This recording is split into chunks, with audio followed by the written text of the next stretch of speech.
Hey everybody, welcome to the Paranormal Portal. I'm your host, Brent Thomas. Thank you so much for joining us.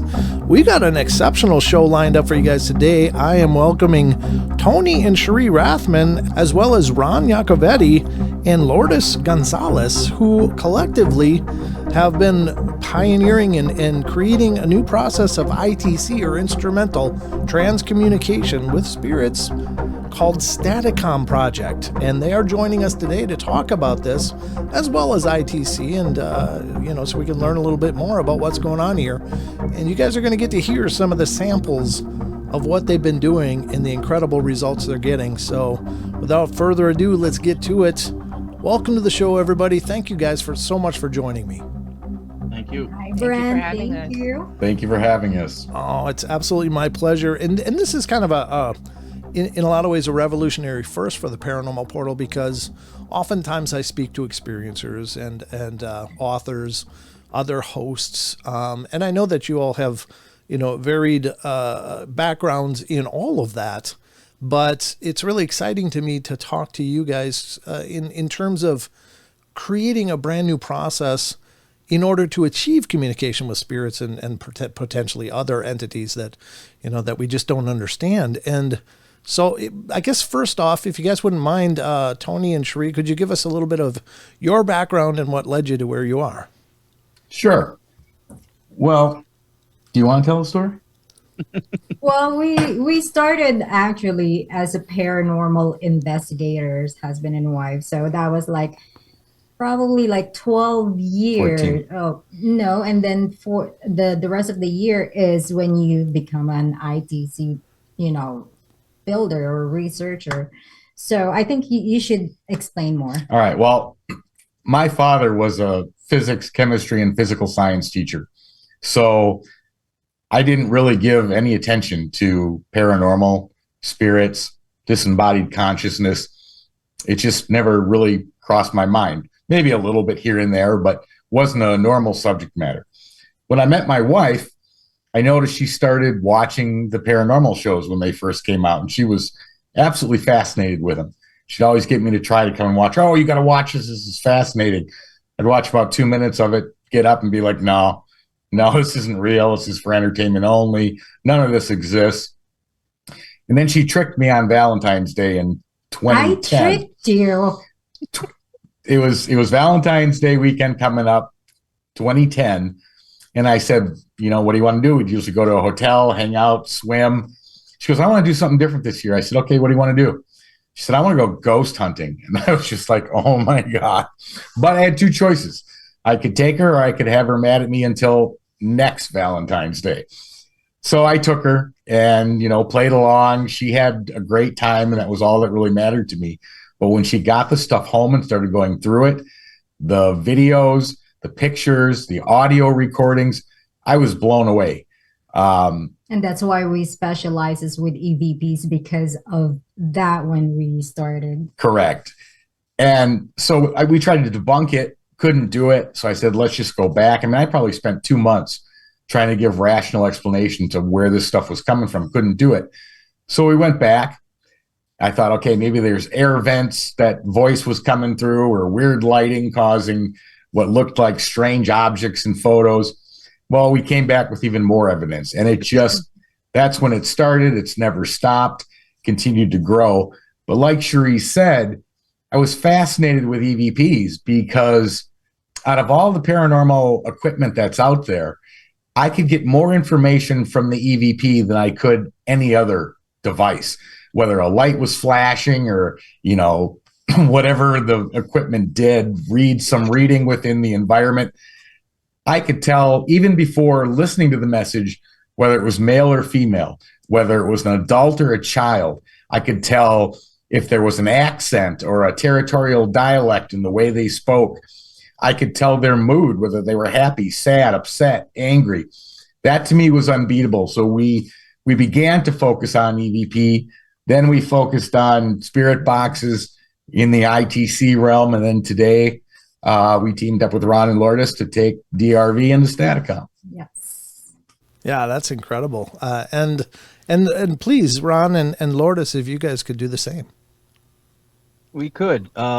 just to piggyback off where Tony left off, them teaming up with us, for us, if we had to pinpoint breakthrough moments in our progress and development and what we were trying to do from the jump, that's one of them. Because they have been integral parts of this from the jump. And that's what's made this partnership beautiful. The background that I come from, I started investigating. I lived in Los Angeles for 14 years. We're in New Jersey now, literally across the river from the Upper West Side of Manhattan, New York City.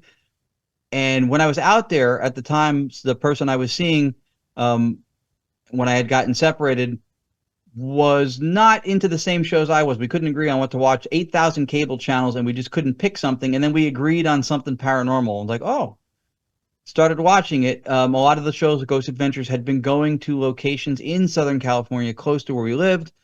So we went, got to be part of a team. Also was very fascinated early on with EVP, this idea of recording voices out of thin air that you just couldn't hear without some kind of mechanism.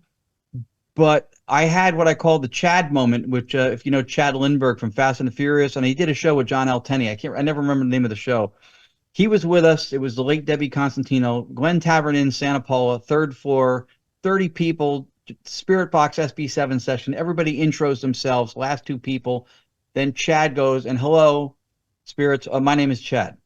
And not even 15 seconds later, I heard, I know Chad. And I was like, whoa, what was that? What is he holding, and where do I get one? And I was hooked. I went, that's real time. How does that happen?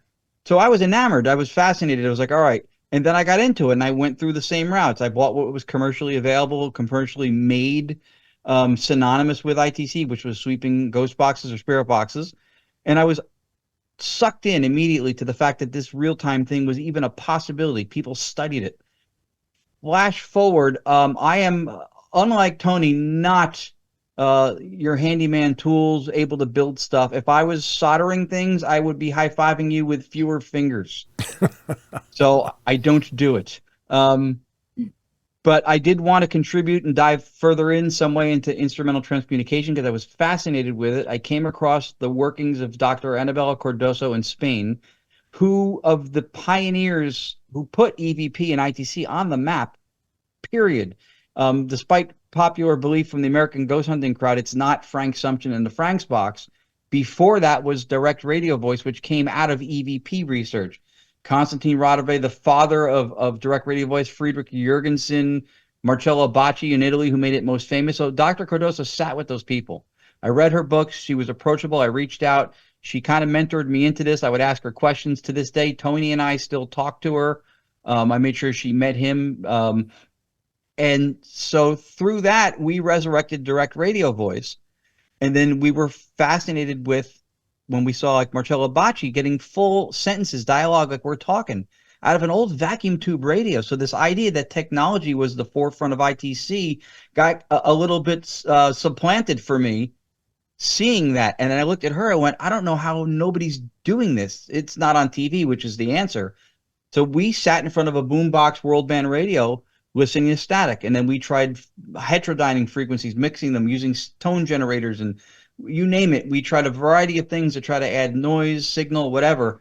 And then started with direct radio voice to do live filtration, which is what we do now, of the white noise, no sweeping, and to slow it down, which in I.T.C history had never been done before. So that's how we evolved to it. And then she and I started seeing each other in 2016, right? Mm-hmm. I get points for that. Got the year right. Yes, I did. Yes, I did. So I came from a background dealing with the paranormal. My family practices espiritismo, which is a form of mediumship in the Caribbean. But I saw something during one of their ceremonies that terrified me. And so I shied away from it.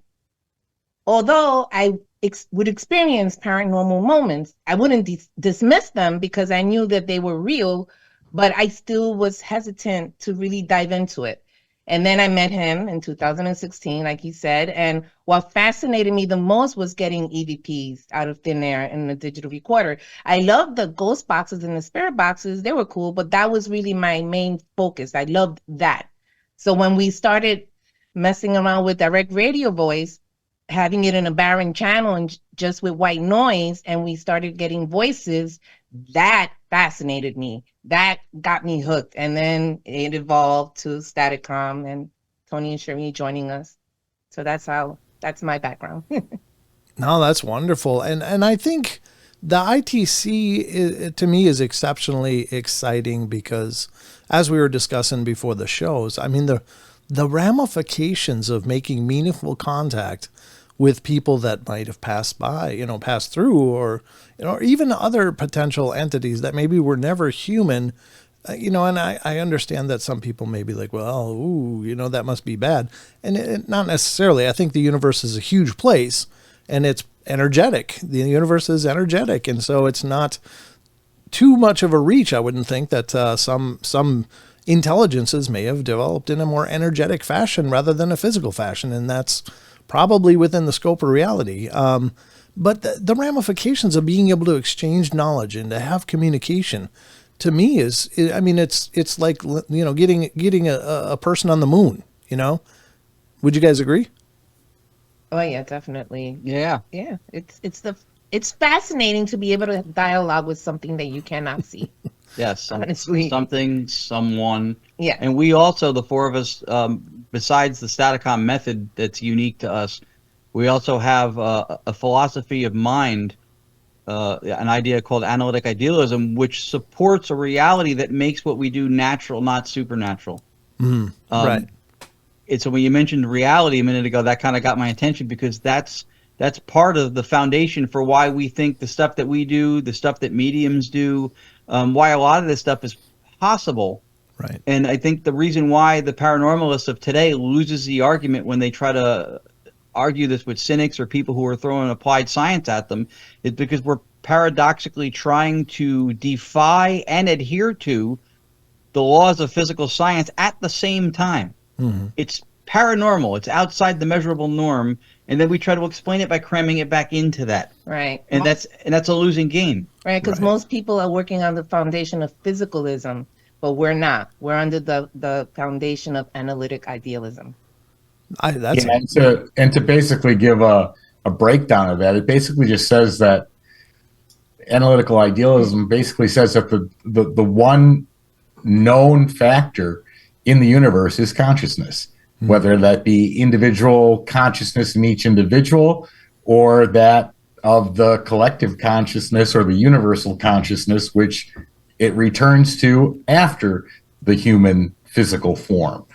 And that is the be all end all of life as we know it. Now, are there other factors? Absolutely. But that's the piece that continues on. Yeah. Right. It's what's known as an ontological primitive. It is the meaning of what reality is. It is the one thing that is not reducible to something else, is experience. Mm-hmm. And universal phenomenal consciousness is what we're all connected to. Everything is within it. We are dissociated, or what under the idea of what's called multiple personality disorder, you have multiple identities or alters within one entity.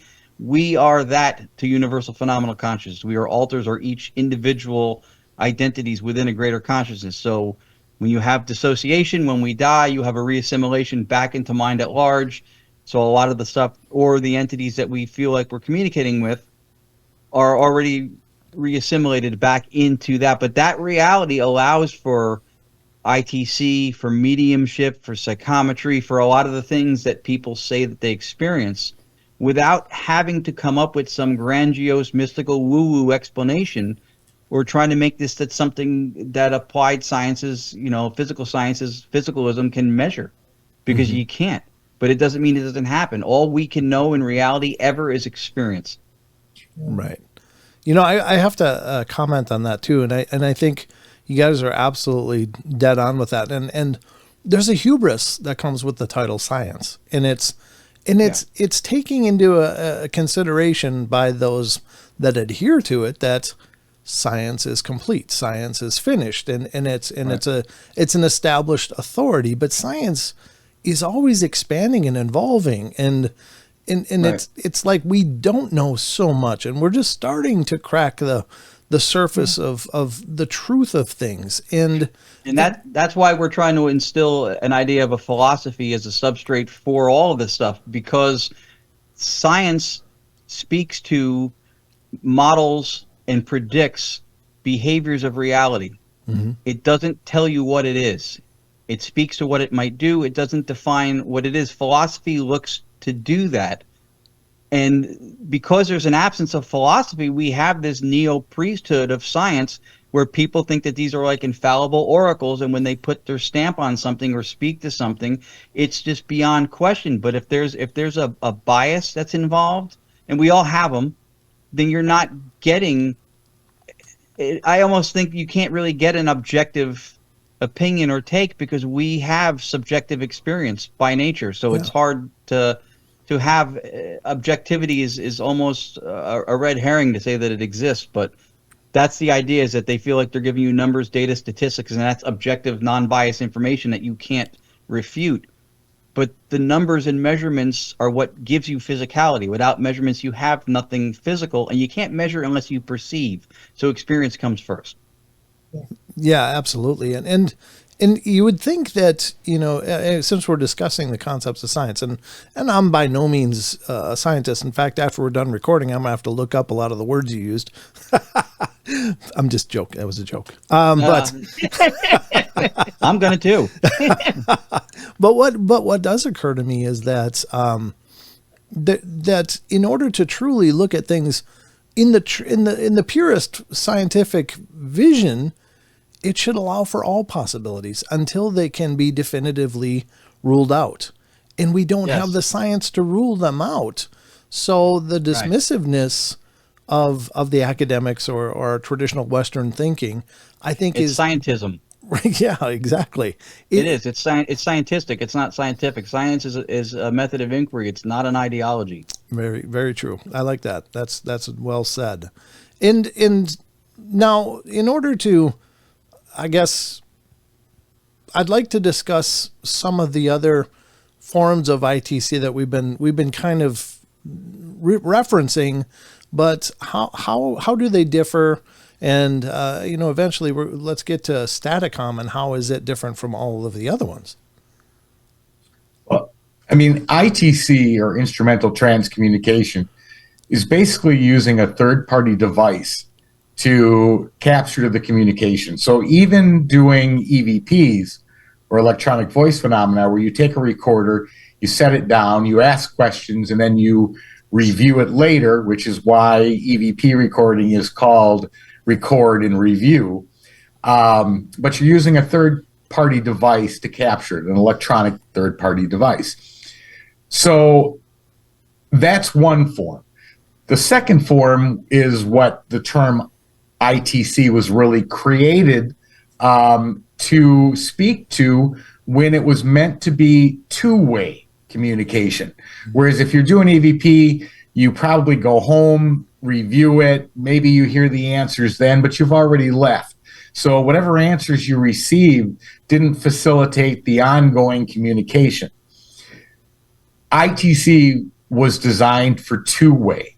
Direct radio voice fits into that phenomenon. Spirit boxes do too, and I maybe I should let Ron speak to this, but the whole spirit box development, although Frank Sumption did a fantastic thing with creating spirit boxes, we've built them for 12 years. We have like 13 of them sitting in boxes right now, but we haven't touched them in 2 years because of DRV and now Staticom. But the only concern with moving to the spirit box, and maybe nobody knew it at the time, but direct radio voice, which luckily Ron and Lourdes went back to look up, learn, and redevelop, got lost because everybody, as the television shows came out, saw spirit boxes. They were small, they were portable, you flipped them on, and that's all you had to do.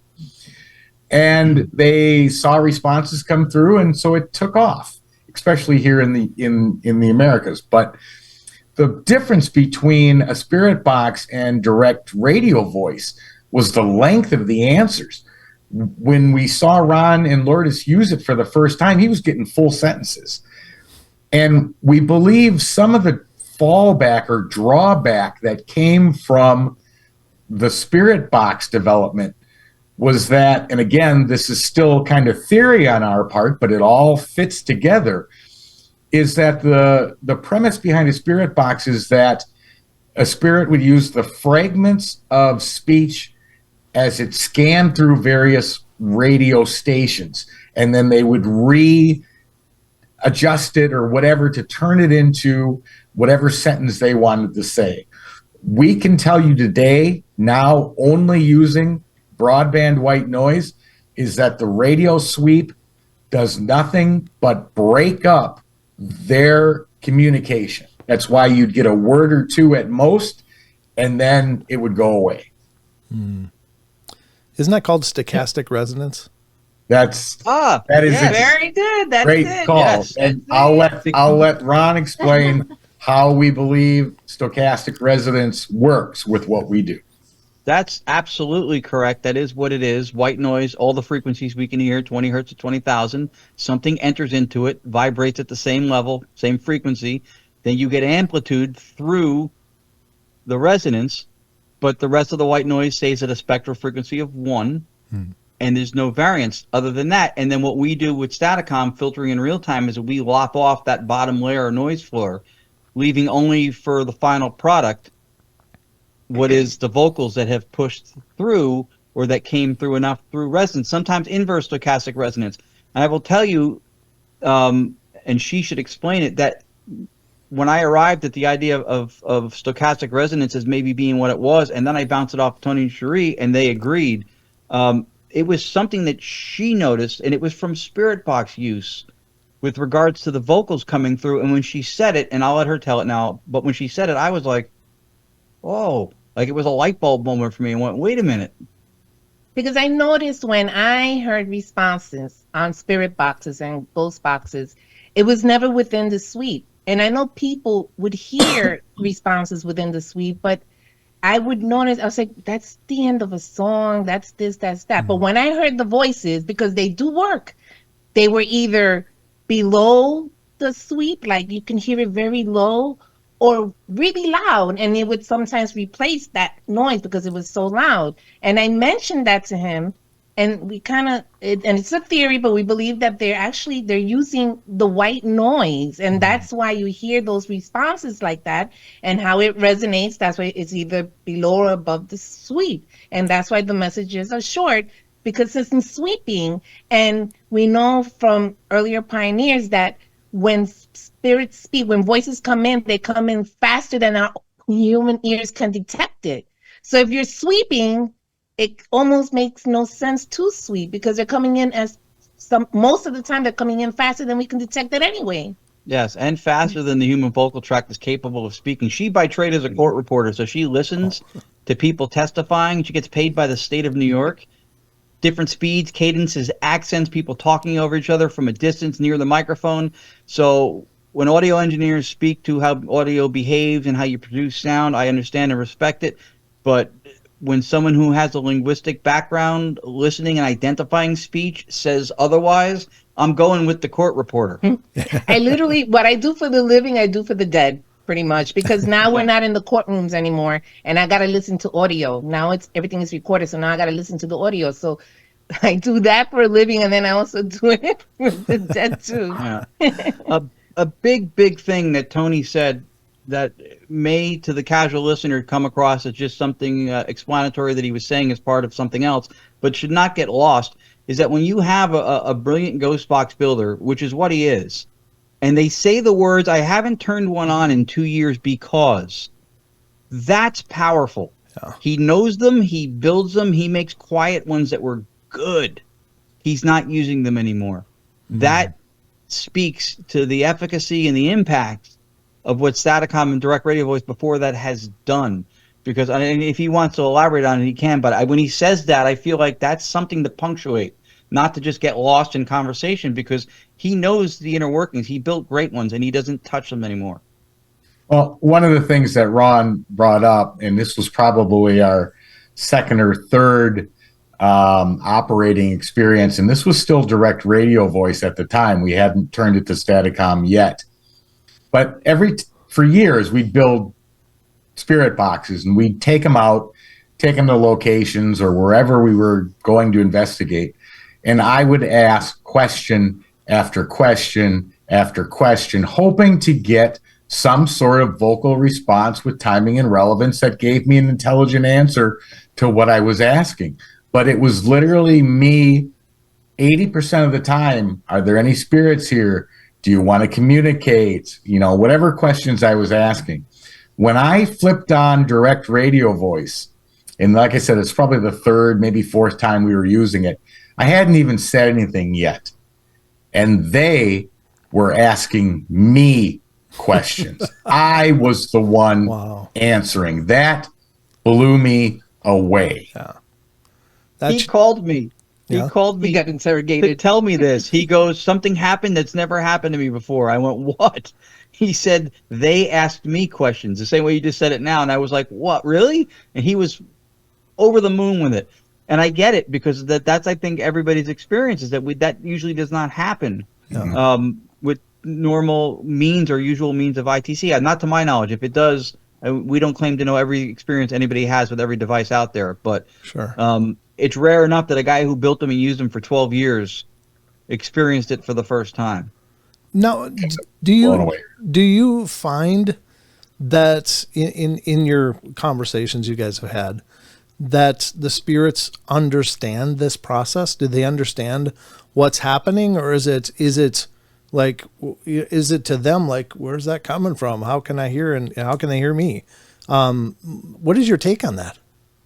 I believe that they know what's happening, but I have to say, because we've been doing some changes, and I noticed the other day we were doing some changes, and we heard a voice saying, "What's happening?" But I think in the beginning they may, when we first started, they may have been a little confused, but I think now, since we built a connection, all four of us, they pretty much know what we're doing, because we get the Staticom name sometimes. So I think they know. But if we do changes, I notice that sometimes they'll say, what's happening? Like, what's going on?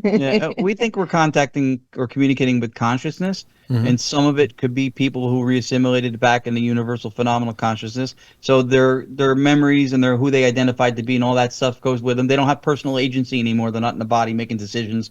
But we do think that we're able to communicate with consciousness, which explains a lot of, I guess, what's going on. So we do think that they do know when we ask questions about our environment. What color is my glasses? And they answer. They don't have eyes, right? And if these are things that we, for billions of years of evolution, develop ocular systems to be able to do that, then it's not rational to assume that spirit can see without eyes. Right. But we think that they're grokking or attaining that information through us, because we're inputting that to universal phenomenal consciousness. Through our experiences, and it's available to them. Right.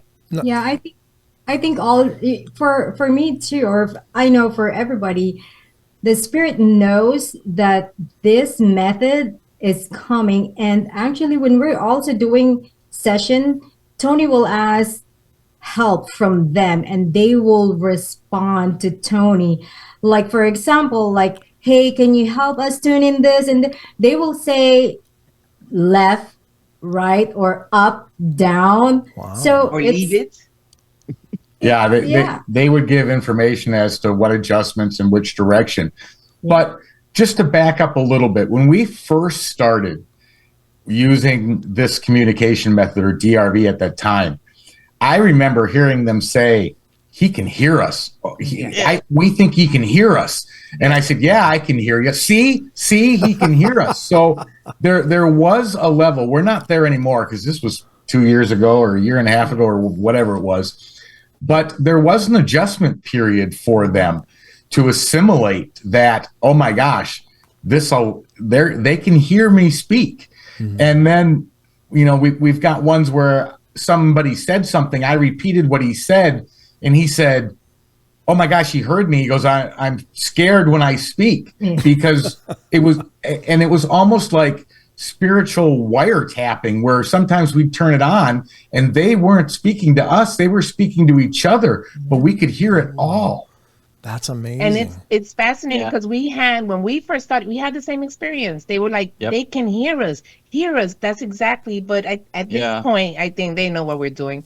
They know what we're doing now. But we did experience that as well. One of the clips we shared too was something that we recorded at a certain time that has an amazing story behind it. It's befuddling to us. We just unearthed it recently. So when you go through the clips, I guess whatever order you play, what you play is fine. But maybe we'll start off with that one called Just Staticom, because that one has an interesting story to it, which is very recent. Yeah, I mean, I can dig that up. That was if you want to play it first, and then we can explain it. So this is from the files you sent, and it's which one? Just Staticom? Yeah, just Staticom. Yep, it's very short. Okay. Not our clearest, but there is a story behind it. Yeah. Okay, so let me just open this and do that.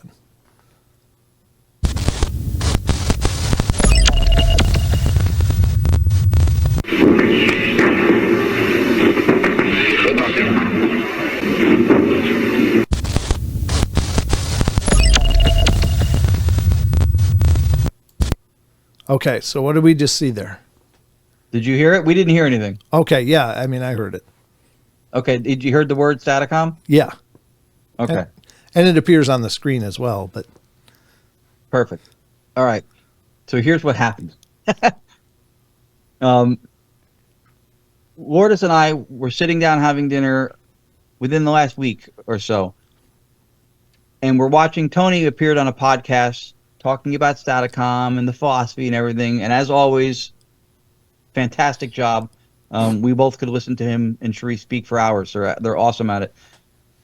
Show finishes, and we're watching it through YouTube, and I was like, look at some of the stuff. We've been doing this for a while. Look at some of the old, just using a radio, white noise, no computers, no stuff, right? And we got good stuff back then. So I'm like, people think it's just a computer that's making all this stuff happen. It's not. The voices were there before we even did that. That was just an enhancement. So I played one of these old files. It's 5 minutes long. It's one of our very first direct radio voice recordings. Again, no software, just the radio, barren channel. Yep, it's like 222 kilohertz, just white noise static. Nothing there. It's a 5 minute long clip, and Lourdes talked before about how Tony and Cherie, and we also had voices in the beginning saying that, oh, hear me, you can hear me. Mm-hmm. There's a thing in this clip going, hear me, hear me, hear me, like a bunch of people saying it sounds like. So there was some stuff that came through. She holds on to this because she hears something that she wants to replay, but she knows that, I don't know if it's my obsessive compulsive thing, but I want to watch the whole clip. I want to hear it, and we can discuss when it's done. So in the 1 minute mark, I hear something. Yep, about 1 minute and 8 seconds to be exact, and I know that because she found it like that. So we go back, and she goes, I heard something, and we play it. And I went, did you hear that? And she goes, that's why I wanted to go back. I went, oh, hold on. So we play it again. And sure enough, there's the word Staticom. Now, we called Tony and Cherie, and I said, listen, I'm going to send him the clip, and then we're going to call them. But we're not going to tell them exactly what's going on. We're going to tell it to him in pieces because I want to hear his reaction, especially Tony, because when he's hit by something, he could not hide it. So he watches it. And Tony and Cherie, and if they want to speak to this, they were wondering why you can clearly hear the word Staticom. But the clarity of the vocals were not where it is now, especially with the upgrade that Tony just made with our 2.0 version. So they were confused. So they're a little confused. Why does it not sound as good? But it says Staticom. We can hear it. So then I call him up. I went, all right, so you heard it. So I said, so this was not recorded with 2.0. He goes, oh, so this is 1.0, the first version of it. Yeah, I said it was recorded in the month of January. Said it specifically that way for a reason. And he goes, oh, so this is what, like the beginning of the year? I went, it wasn't this year. He goes, what are you talking about? I said, this was recorded January 25th, 2020, which is 4 years ago, 3.5 years before we even took the name Staticom on.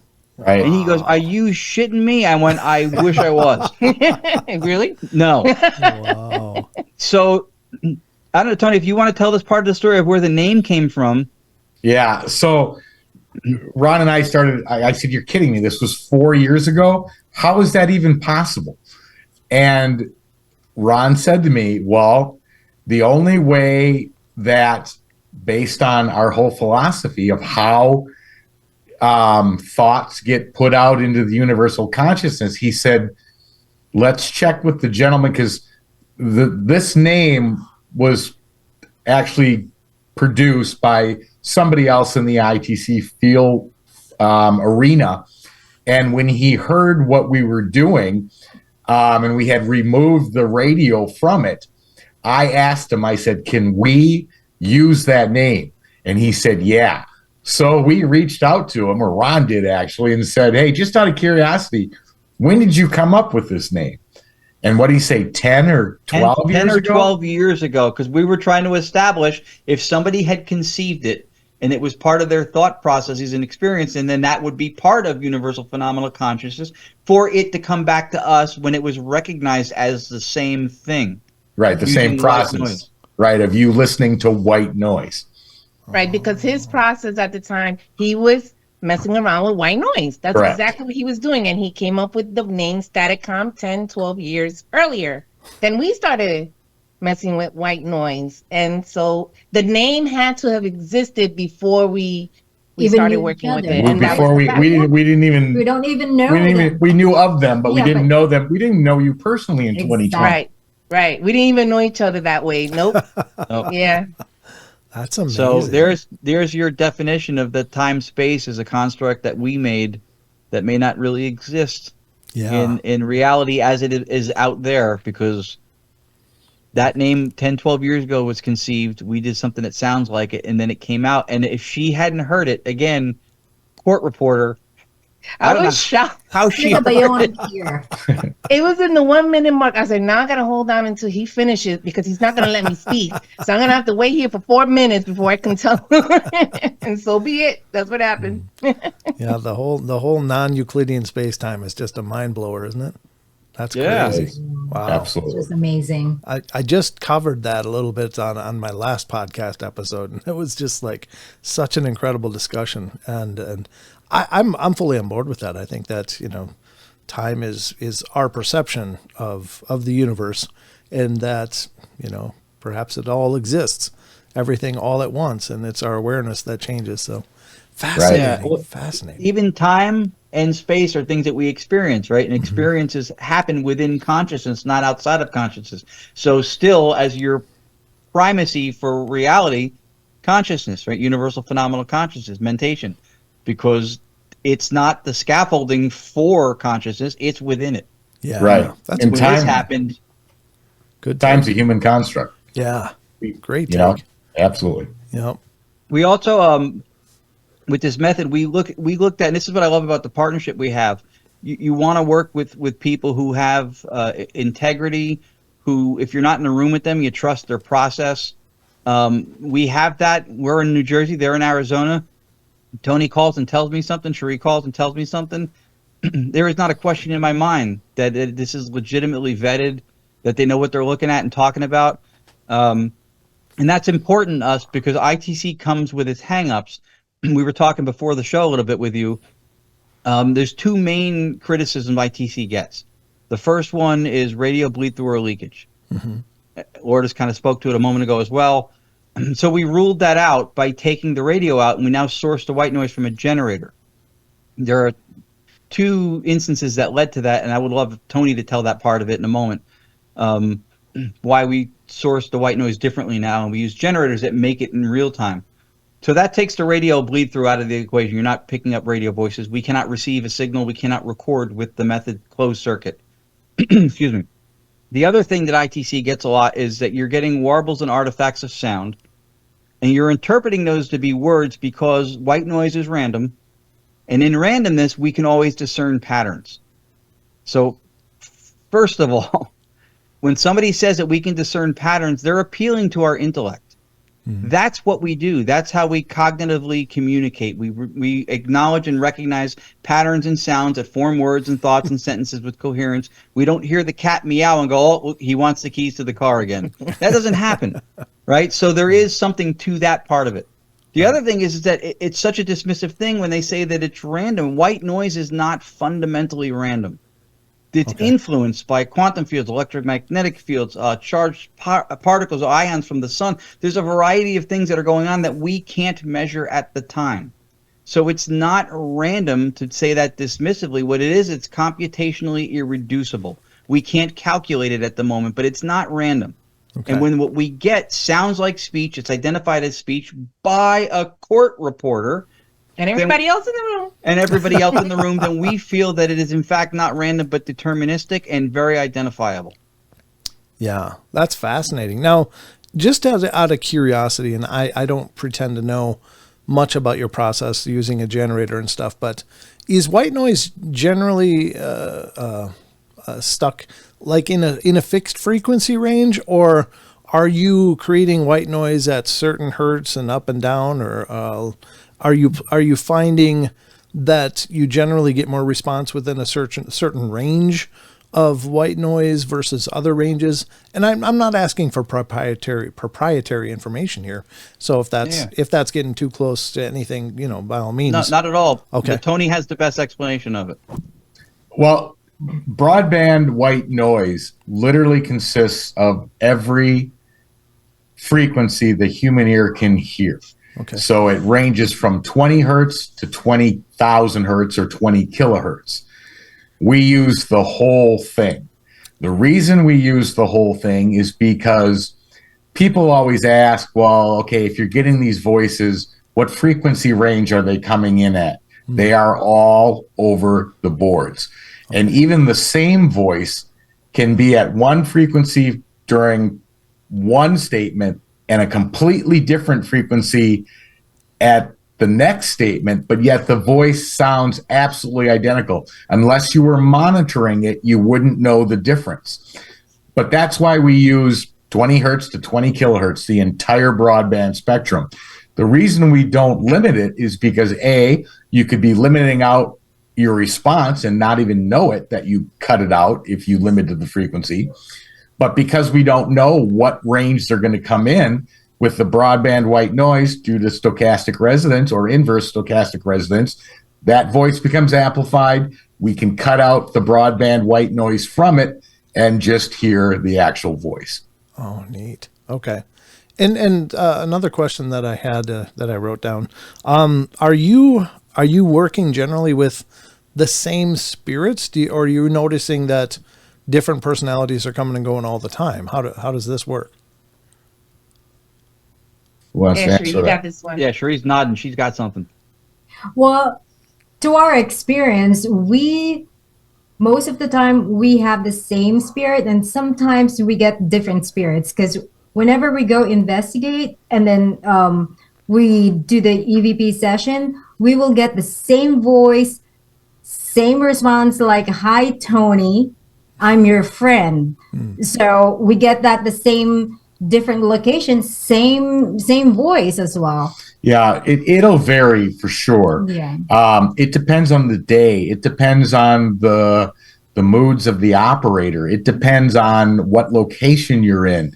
We have had different voices every time we've turned it on, but there are a certain set that do seem to repeat. The ones that, like when we're having difficulty or trying to test stuff or make adjustments, we'll notice that the voice that came through when, Cherie says, "Spirits, help him out. What should he adjust?" Yeah. Those voices we recognize and are similar. So the fact of the matter is, just like walking out on the street and walking up to a random human being walking around and asking them a strange question, it's their free will whether they're going to answer you or not answer you or ignore you. Or is the same spirit or not. It's the same with spirits. We can build a device that they can communicate, but we can't force them to communicate. Correct. Sure. I was just wondering because earlier you said that they seemed to be a little confused at first, but now seem to understand the process. So I was like, well, are these the same spirits, or is this knowledge somehow just becoming recognized in the spirit world, and therefore whoever comes through kind of understands, just in a quantum entanglement or a Akashic record kind of way, or Right. something. Is there a shared knowledge in your experience of the ones you communicate with, or that's why Absolutely shared knowledge, but I'll turn that over to Ron and Lourdes to take that a little deeper. I mean, I think it's the Staticom is out there. They know about it. It's out there in the universe. But it's interesting because when we started using it, yes, we got to hear me and this and that. But when Tony and Cherie started doing it, we got questions about Tony. Like they were asking us, like they wanted to know who Tony was. And the only thing that we can think of is that they were used to us doing it, and now all of a sudden this new person comes along, and they were like, "Wait, what's going on?" And we got like, you can tell the story, but and I don't think we're pioneering something in that aspect. I mean, spirit communication has been a thing for quite a long time.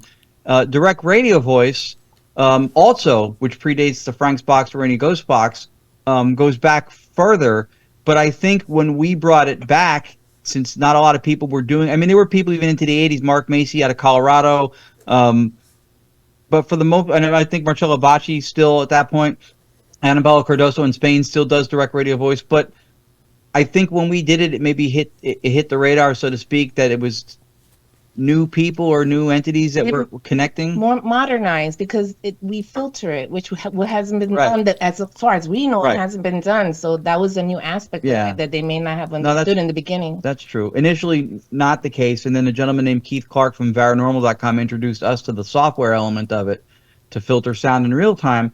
And we did for a while with DRV, and then we got away from it. We went back to a purist, just used the radio thing. But there was something to it that was kind of still yanking on our heartstrings a little bit. So we went back, and I just took a deep dive into what, if you were a sound engineer, you would think, or an audio engineer, was probably counterproductive, counterintuitive, because we were trying everything. But we're not trying to mix Beyonce's next hit. Not for lack of trying, because I'm open to it if she's listening. Sure. But the point is, we were trying to do something different, so we were trying all different things. Then with as we moved forward, and adding Tony and Cherie to the mix, we tried even more things. And that's when we really saw the process leap forward. But yeah, I think because we are conscious, I mean, mediums connect and get information without mechanisms. And we've worked with several, Tony and Cherie have worked with mediums before, when you get stuff that is vetted by one or the other. And so I do think from, you mentioned like an Akashic Records kind of, we do think that there is a universal phenomenal consciousness of which we are dissociated from. Mm-hmm. And our equipment, despite what some people in the paranormal might think, does not give us extrasensory abilities. But what it does is it modulates the experience. We have sensors, bodily sensors, right, that tell us what's happening in the world around us, like a dashboard on a plane. Tells the pilot what's going on around the plane. You can black the windows out. He can still navigate and fly and land it because he's got the necessary information for what's going around him and what's happening. The pilot never makes the mistake that we make, and this is why we're putting a different paradigm out, with reality being consciousness or being mental processes, thought. Not your thought or mine, but thoughts out there outside of our own, like yours and mine are separate, if that makes sense. And we're putting that out there because with physicalism, when we look at, say that there's this 3D measurable world out there where this ghost stuff and everything doesn't make sense, what we're saying is that the thing measured is going after the measurement, because you have to perceive something in order to measure it to have physicality. That would be to take the map and put it ahead of the territory. Without the territory, the lines and colors, and it doesn't mean anything. It's pointing to something else. So we use that foundation for a philosophy of mind that we're dissociated from, because it makes this stuff not fantastical, magical stuff that seems to be lacking in scientific explanation, because it's a defining of reality that's different, and science can't define reality. It can only model it, predict it. So it's different. So that's been a huge vertical, I guess, for when we speak and present now too. No, that's brilliant. In some I.T.C circles, and maybe you guys have, I'm sure you've probably heard of this. This has come to my attention a few times, that there's a belief that the more you use a modality of I.T.C, the stronger the responses become. And so do you feel that we as operators of these things become intrinsically a part of the process, that it's not just, some bells and whistles and algorithms creating something, but that we are a part of the calculation here, or a part of that process? Would you agree or disagree with that? I would completely agree with that. I mean, they scientifically tested Marcello Bacci, even to the point of pulling out the vacuum tubes out of the radio. They pulled the first one out. They pulled the second one out. I believe they pulled the third one out. He still got voices. The only thing they could remove so that the box would not get the voices was Marcello himself. Oh, yep. Interesting. Yeah. Wow. Okay. So we've always been part of the process. Right. It's just that we notice it more, and it seems to get stronger because we are the ones that are willing to observe it, that are willing to experience it. If you don't believe it, even if you did experience it, if you can just dismiss it with something then that's what you get. So yeah, I think we always are the process. We're part of the process. And if you observe it and willing to experience it, then you're going to experience it more. Yeah, we are an irreplaceable part of the process, because the instrumentation that we use to facilitate it only modulates the experience so we can have it. Right. But an experience needs an experiencer. So there is no communication, there is no process, there is no radio, there's no I.T.C. if there is not an experiencer to have the experience. So I think we are absolutely part of it, not in the same way where people will say spirit boxes or I.T.C. is akin to like a Ouija board, where I think that's a form of channeling where you are availing yourself as the instrument, whereas for us, the medium is the device, which is modulating the experience, not ourselves. But yeah, I don't think if you pull us out of it, it's like if I leave, your thoughts are still there. They're independent of me, right? You have your own. So if I leave, I don't have the experience. So we have to be part of the process, I think, for any kind of spirit communication to be possible. Yeah, I agree. And I think it's, we're definitely a part of that circuit is my opinion. And, I mean, because I think that it is a connection, like you imply. I mean, this is communication. And in order to communicate, you have to have two communicating parties. It's possible if you just left this on that you would hear voices from time to time, because as you explained, apparently it picks up when they're talking to each other as well, yep. Which is fascinating to me, because it's like a window into, another vibrational or frequency that we're just not aware of. And that's really exciting. It does do that. Yeah. Yeah. Also, to answer your question about the operator being intrinsically involved in the process, both Ron and Lourdes on the East Coast and Cherie and I on the West Coast do what's called the digital seance initiatives, where we literally take Staticom out in front of groups of people and demonstrate what it can do live, then let them ask questions and get their own answers. But we have noticed, and Ron and Lourdes, you may be able to speak to this as well, but what we've noticed is we'll have people from the audience ask a question, and then we'll wait, but sometimes we notice no response.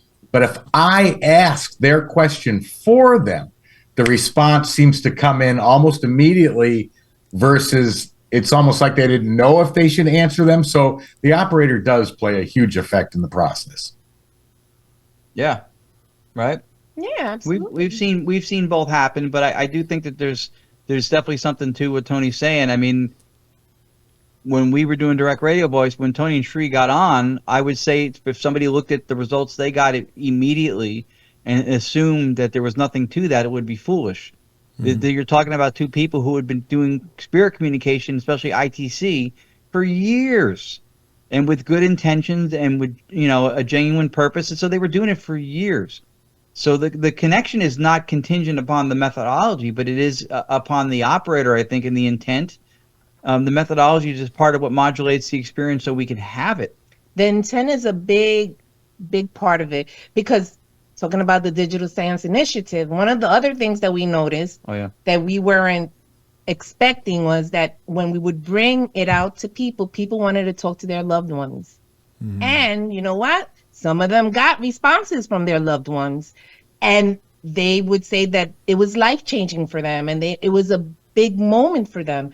But if it wasn't for their intent to speak to that loved one, then that experience would have never happened. Yeah. So, yeah. And just to remove any element of charlatanism to that aspect of it, we don't ever lead anybody and try to lead them along a path of thinking they're connecting to somebody. We let them ask the questions, and they get stuff that's proprietary, the names of someone who passed or how they passed or whatever. They get details that only they know, and then they have the experience. So we provide the avenue for it, but we don't nurture that experience for them.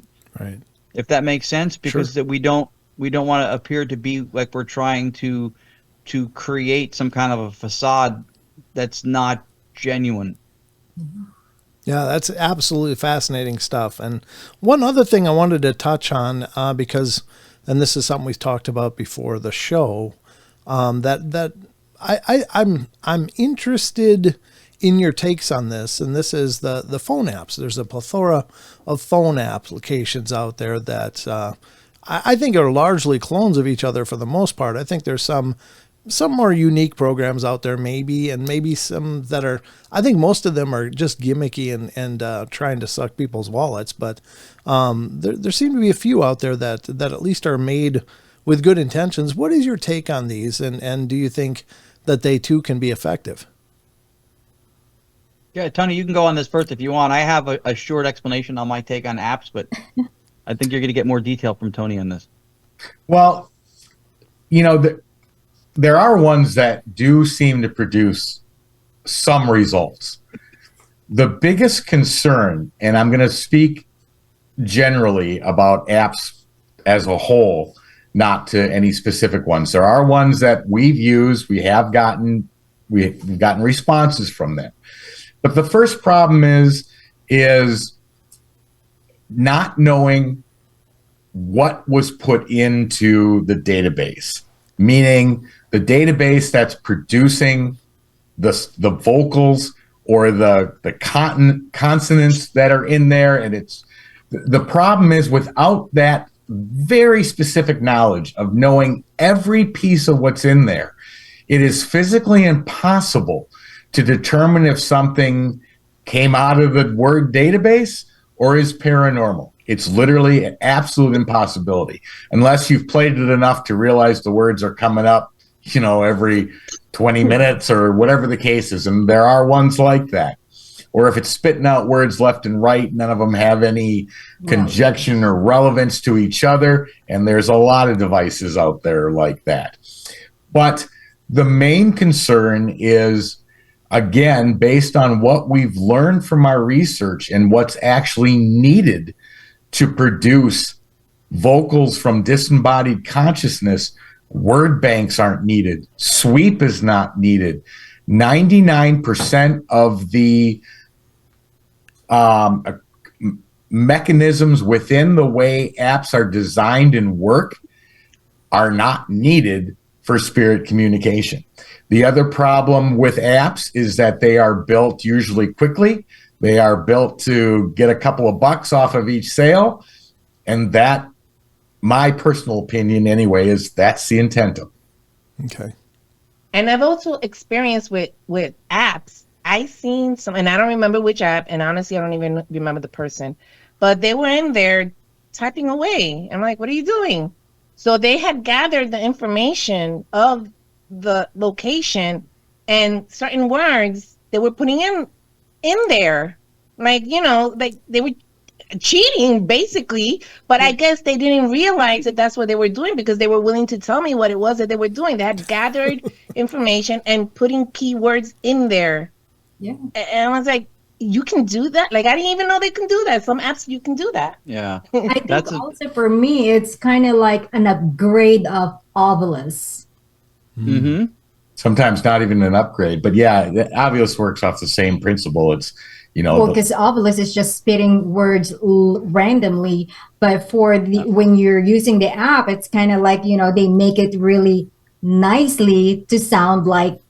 No, you're absolutely correct. And then they change the voice. They make words sound scary to like give effect. So it's entertainment, and that's how we classify the majority of them. Now, are there some out there, and I'm not going to name them, but have we used and actually gotten what we believe to be good responses? We have, but they're few and far between.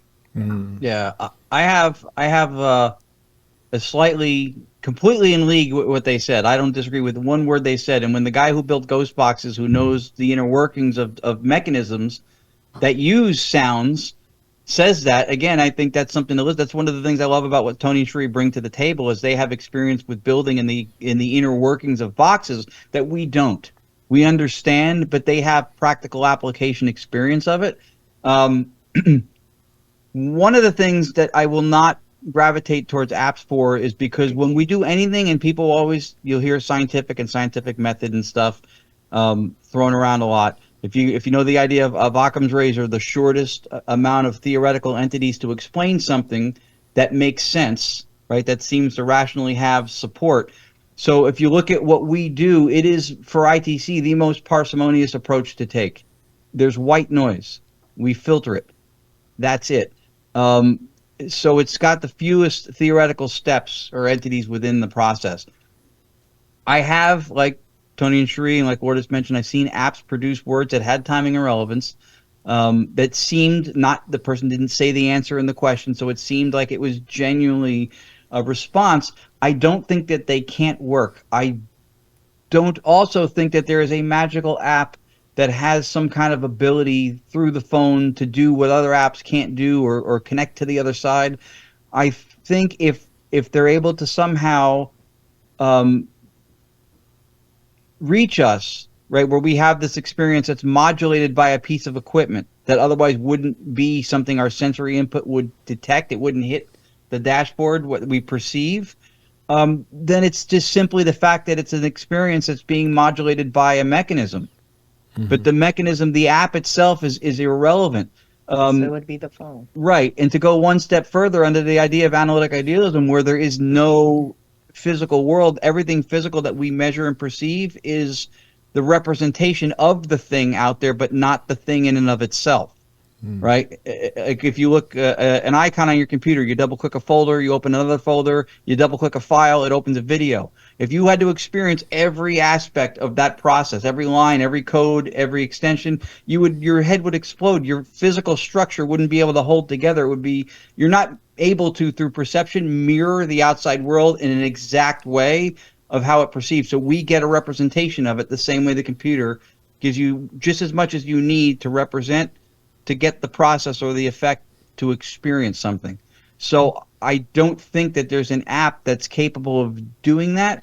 And if you think that there's no actual physical object because it's the representation of what is out there, then it is just a matter of a mental process out there in your universal consciousness or your Akashic record area, influencing or impinging upon your mental process, through which you have the experience of communication as this device modulates it. That's it. The magical app idea, I don't see.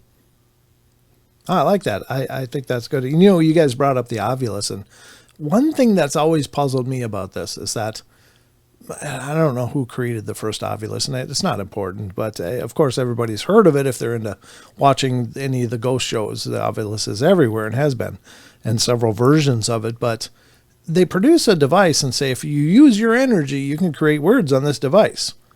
Well, how do they know? I mean, what is the learning curve on this energetic being to be able to adjust their frequencies in such a way as to create entire words and sentences? I just can't imagine. Leave it a month and then come back, maybe. But to show up out of the blue and, you know, you're in some Victorian village somewhere where it's like they have no idea what this box is or the light on it. And somehow they're just instantly able to translate messages through energy. I don't get that, you know. I agree with that to some point. There's two sides to that. Okay. That line of thinking. You know, if you go back, you know, to people in the I.T.C arena that had these grandeur thoughts of of creating something that would communicate to the afterlife. I'm talking about Nikola Tesla, Thomas Edison. I mean, Thomas Edison phoned the dead. He wanted to create that so bad. Tesla was going head to head with Edison to try to see who could come up with it first. Neither one of them, unfortunately, did. But Edison, being a fantastic, intelligent scientist as well, made a statement that said, if you want to understand the universe, think in terms of energy, frequency, and vibration. Well, when we switch from scanning radio to white noise, guess what white noise is? Energy, frequency, and vibration. So if those are the fundamental building blocks to the universe, to the fact that we're getting spirit communication, my guess is disembodied consciousness or universal consciousness is those same building blocks: energy, frequency, and vibration. Then for them to be able to overlap to get that communication across seems to make perfect sense. Okay. Yeah, fair enough. Yeah. Absolutely. And the other thing too is it's somewhat, these are some of the things that in the paranormal that we also, when the four of us do lectures, that we try to speak to. These are axiomatic ideas that are just accepted just as a given. They're not questioned. They use energy to manipulate and form words through the obelisk, but nobody tells you how. Right. There's not even a theoretical guess. You can say that's what they do, that they manipulate the inner workings of the device and select words from a bank. You can say that. Can I prove that that's not true? No. But it doesn't have any explanatory power that makes it worth looking into further, because it doesn't have any foundation. You can't empirically test it. You don't really know. There's no way to in any way assess that that's what's going on. It's purely a convenient fiction. It's what the device appears to be doing. So we just say that that's what it is. I could just as likely say that an old pair of underwear that I used to have is floating around the orbit of Jupiter. You can't prove that it's not, but maybe back in the day, an E.T. came down, they stole some of my laundry, and then they kicked it out into outer space, and so there's a pair of my old underwear floating around Jupiter. I can't prove that it's not true, but it doesn't have any explanatory power worth looking into. That's my point, I guess. Ron just created an existential paradox of what was I going to say? Schrodinger underwear. Because we can't just say things are, and then that's a problem. I just finished. I wrote a 10-page academic essay that's going to be in my 5th book on the ideas behind stone tape theory and psychometry, which completely spit in the face of physics and what physicalism and materialism that says that there is a 3D world out there says from a scientific point of view. They're saying that this is material that's actually physical and out there that we observe, and our created consciousness in our brain takes it in through perception. But that world out there doesn't have any qualitative experiential properties. It's not qualitative. It doesn't have love, sweetness of a piece of chocolate, emotions. None of that stuff is there. So how can the trauma of somebody at an event, place that they get shot, or somebody gets murdered, or how can, even through psychometry, how can emotional states be inherited by a piece of wood through a volitional act of human emoting? You're attributing qualitative experiences to something you just said as matter doesn't have any of that. It doesn't make sense. And then how can you turn around and release it to the point where who's ever there to perceive it perceives it exactly as it happened? Yeah, it's a conflict of structure. Right. Wow. Yeah, it doesn't make any sense. It's completely contradictory to the paradigm of science that they're trying to ascribe it to. And yes, people will say that wood and rocks and crystals can absorb and can amplify energy. But when you're talking about that, you're talking about data. Now, if somebody yelled, "Oh my God, I was shot," and then you walked into a 1700s location and you heard a voice go, "Oh my God, I was shot," then you might have a reason to think that it stored the information. You still don't have an explanation, like Tony said, for how it gets played back. Nobody knows what the play button is. So that is a huge explanatory gap in that theory that makes it really hard to digest it. But when you're talking about traumas and emotions, when mediums go into a place and go, "I feel something," there's no reason to think that something physical can take on attributes of qualitative feelings or experiences like that, where they don't have those normally. It just doesn't make any It sense. doesn't make any sense. If they don't have qualitative access, why would they store it? It doesn't make sense. Right. It just doesn't make sense. Yeah, that's a paradox for sure. Oh, I mean, my God, I can tell we could just talk for hours. This is very easy to talk with you guys, and it's been an incredibly fascinating journey. I would hope you guys could take a couple minutes and tell everybody how to stay in touch with what you're doing, follow up, learn more about Staticom and your individual projects as well. Sure. Who's gonna start? Tony and Cherie will go. Well, we've got combined sites with all four of us. If you're interested to see more of the development of Staticom, how it went from direct radio voice when we removed the radio, switched to a white noise generator. Ron was getting messages that he couldn't hear because they were coming through so fast. He said, "Oh my God, how do we slow down white noise, live white noise? Is that even possible?" And we did it. Ron had a great idea. All of those developments go from DRV to Staticom, to which is now Staticom 2.0 today with the last set of upgrades that were made. You can go to YouTube just type in Staticom in YouTube and you'll see a Staticom page says Ron, Lourdes, Tony and Cherie. That's it. You can go to Tony Rathman on Facebook. Most of everything we do is there. You can go to entityvoices.com. You'll find a Staticom page there.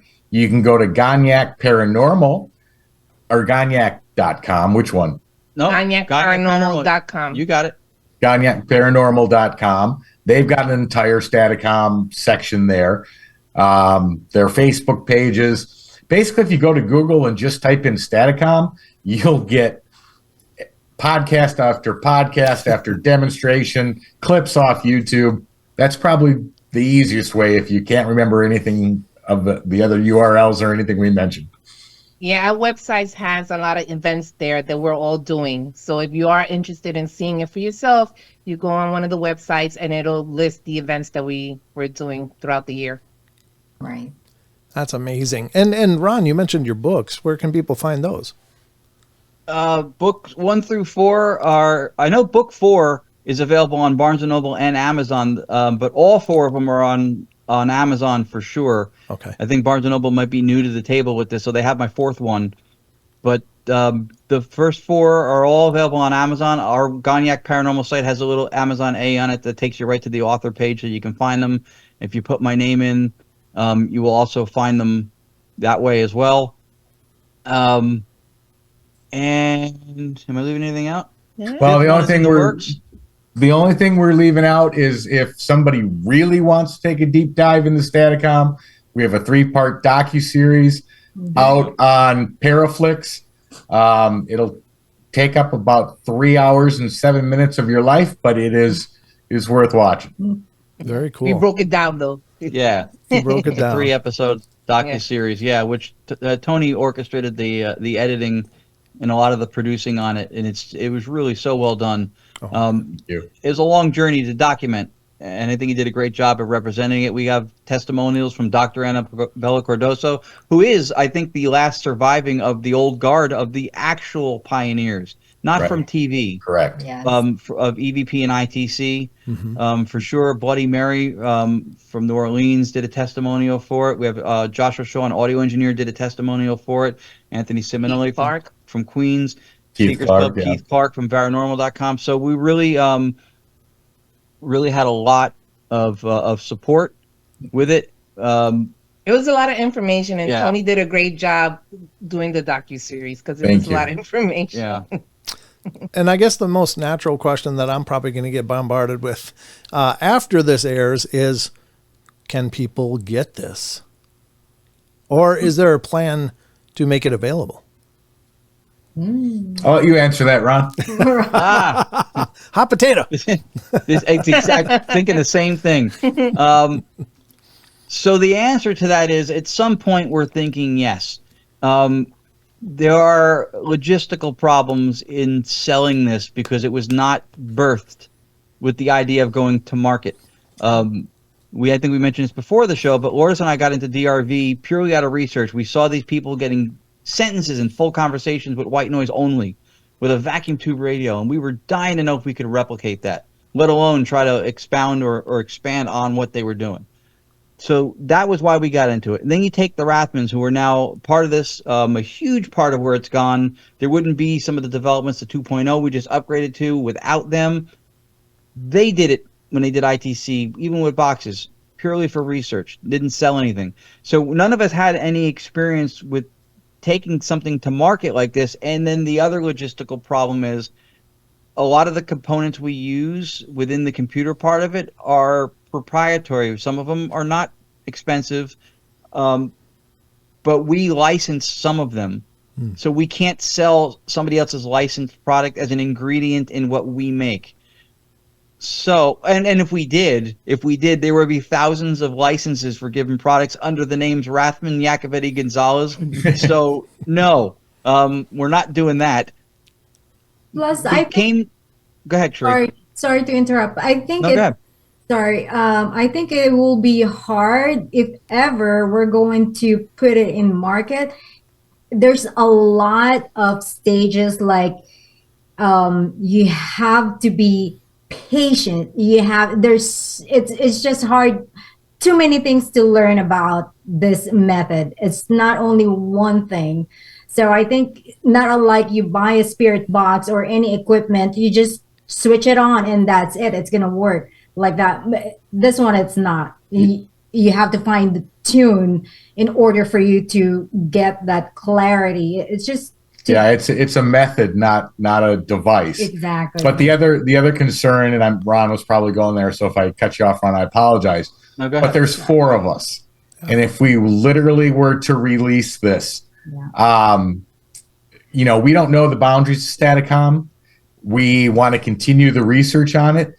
If we literally released it and we had, let's say, just 1,000 people asking us questions, let alone a couple 100,000 asking us questions, the research would come to complete stop because we wouldn't be able to handle just the questions. Hey, I set it up, but I'm not hearing this. What's wrong?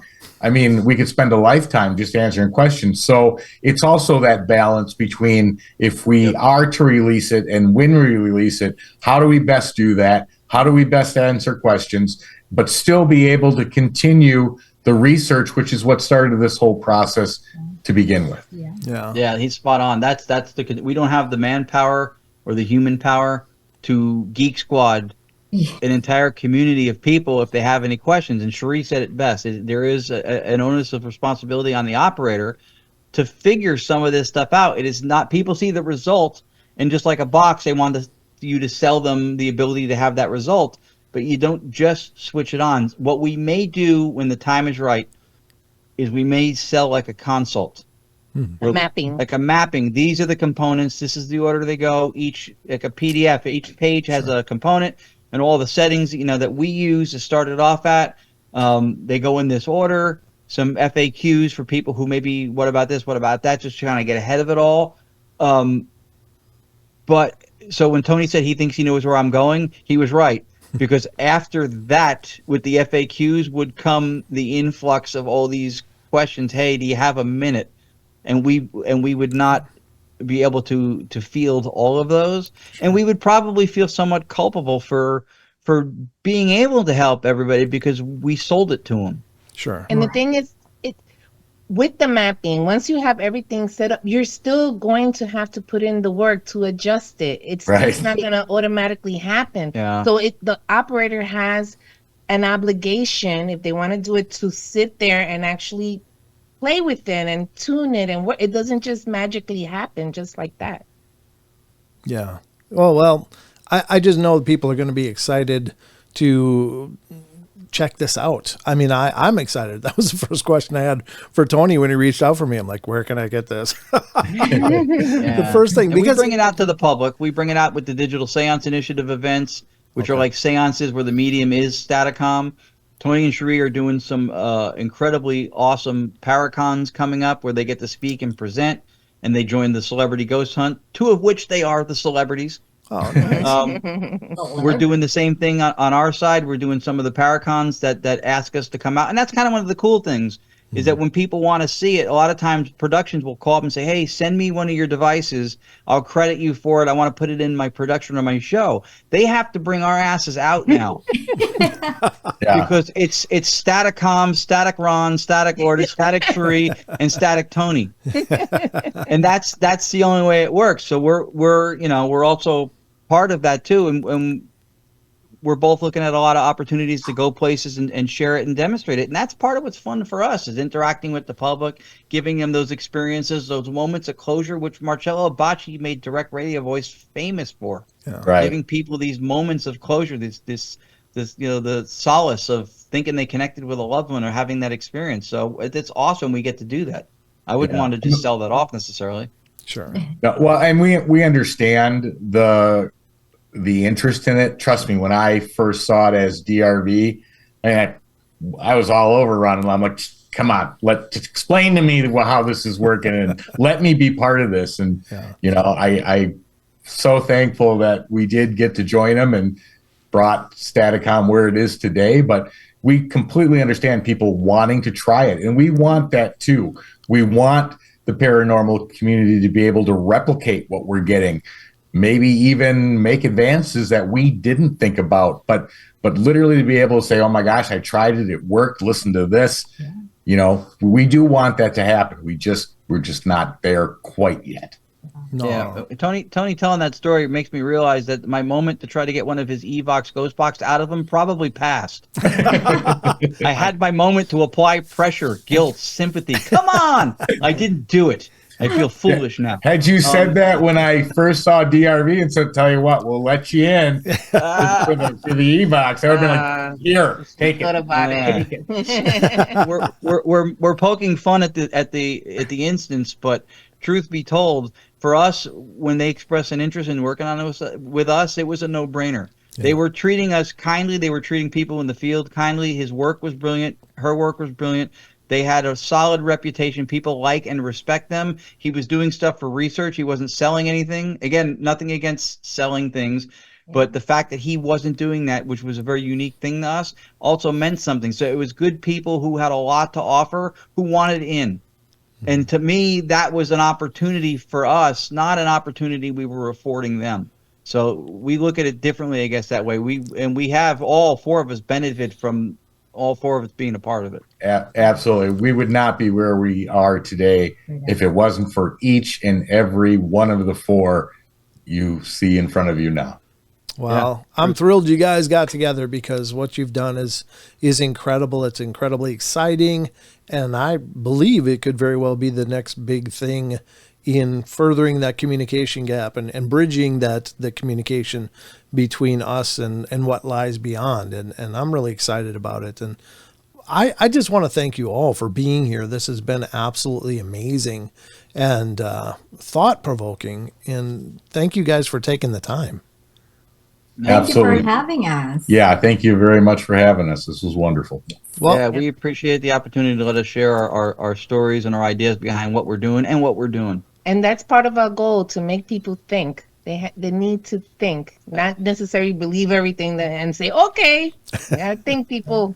See, that's why she's here. I love that she thought of that, because I did not. Yeah, even with my books, I don't ever, it's our position when we lecture is never, we know, trust us, we know better than you, listen to us. That's not, if we can make you think, if you listen to everything we said on this show and agree with all of it, good. If you agree with some of it, good. None of it, also good.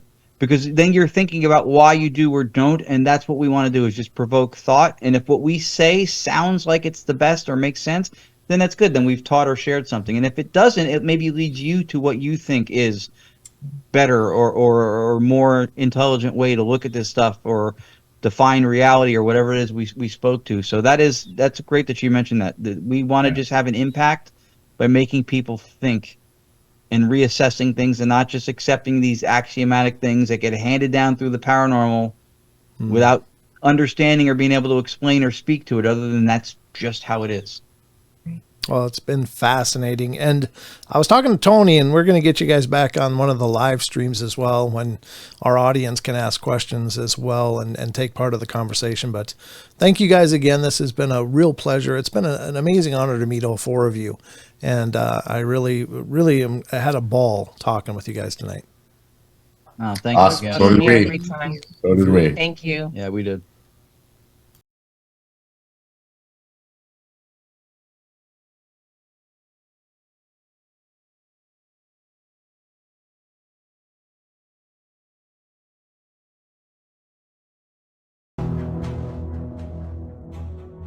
All right, let me hear you say Rathman.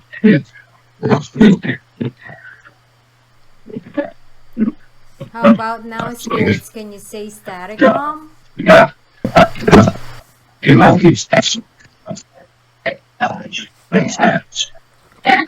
US.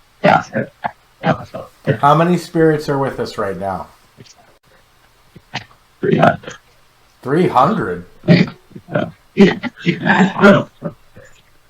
Did you say 300?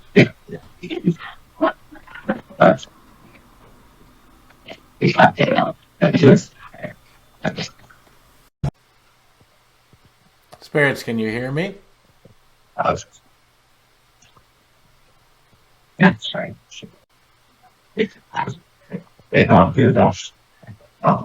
That doesn't sound like English. What language are you speaking?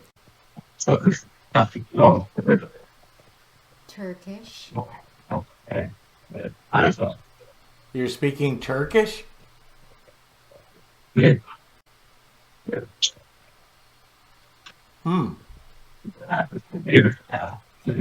only speak English. Can you speak to me in English?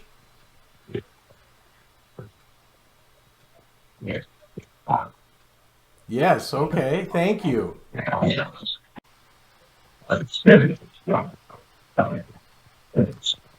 I heard you say spirits. Can I speak with extraterrestrials? Yes. I mean, I would think if I can speak with spirits, I should be able to speak with extraterrestrials too, right?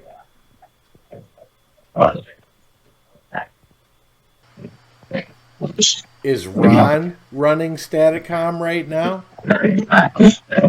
He is? Can you say to Ron, can you say Tony says hello?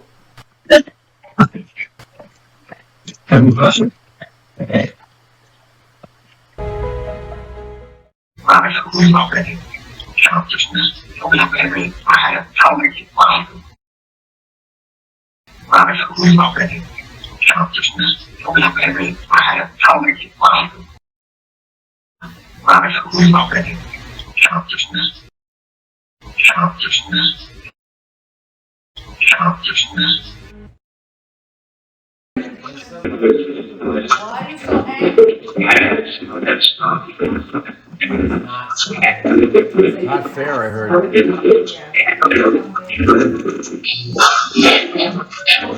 know what we're doing. Well, is it easier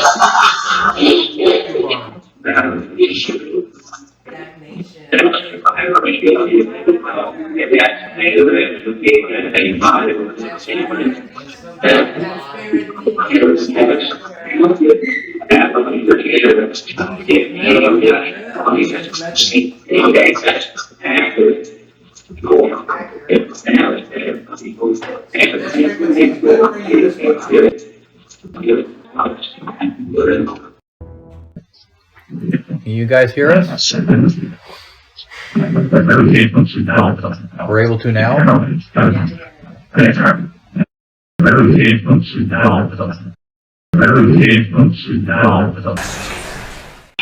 Maybe they're trying to connect, and since it's through her, I'll let it play out for a minute. I'm gonna message her now. If that's you trying to connect to Tony and Cherie, please keep doing your thing then.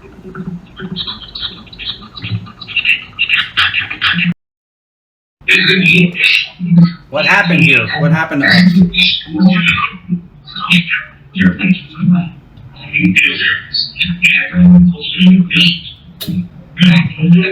Sorry about that.